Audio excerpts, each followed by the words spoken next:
नमस्ते, सुप्रभात। आज 28 नवंबर युग ऋषि विचार श्रृंखला का 332वां चरण 332। आज का शीर्षक मन को अस्वस्थ न रहने दिया जाए। उद्धृत करता हूँ अखंड ज्योति फरवरी 1965 के पृष्ठ 10 से।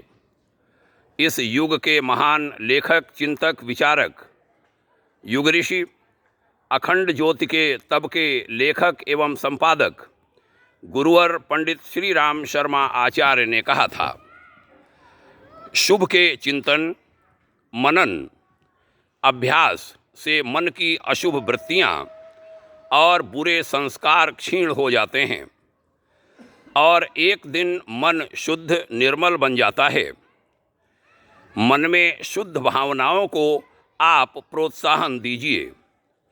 शुभ विचारों के चिंतन में मन को लगाए रखिए। इस पर भी यदि वह उच्छृंखलता बरते तो उस पर ध्यान न दीजिए। आपने जो निश्चय किया है, जो लक्ष्य और कार्यक्रम बनाया है, उसी की धुन निरंतर अपने मन को सुनाते रहें। आप देखेंगे एक दिन आपका मन अपनी समस्त उच्छृंखलता, उद्दंडता और चंचलता को छोड़कर आपका दास बन जाएगा। गुरुदेव ने आगे कहा था, मन की साधना के लिए उपयुक्त वातावरण, अनुकूल परिस्थितियों का होना भी आवश्यक है। जिस तरह चीनी के भंडार में रखकर सामान्य मनुष्य से चीनी खाने की आदत छुड़ाई नहीं जा सकती, उसी प्रकार मन की चंचलता को बढ़ाने वाले वातावरण में रहकर उसको साधना प्रायः कठिन ही होता है। इसलिए जहाँ तक बने साधना के अनुकूल शांत निर्विघ्न परिस्थितियों में रहकर मन को एकाग्र करने की साधना की जाए तो अपेक्षाकृत जल्दी सफलता मिलेगी।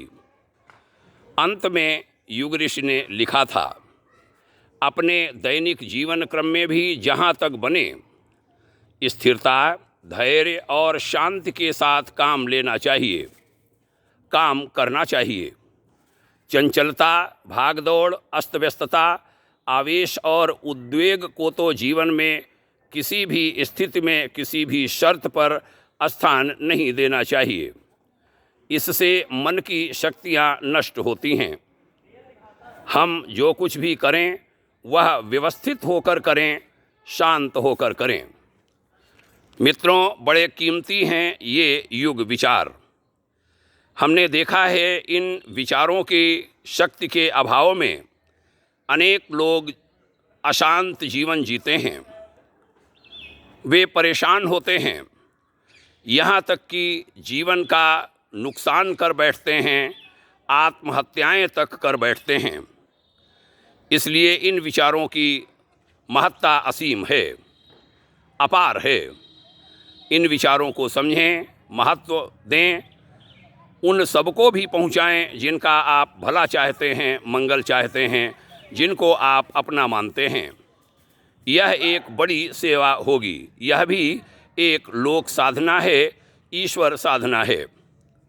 यही निवेदन करते हुए आज की चर्चा का समापन। आपने ध्यान से सुना, इसके लिए आभार। आपके उज्ज्वल भविष्य की शुभकामनाएं। ओम शांति।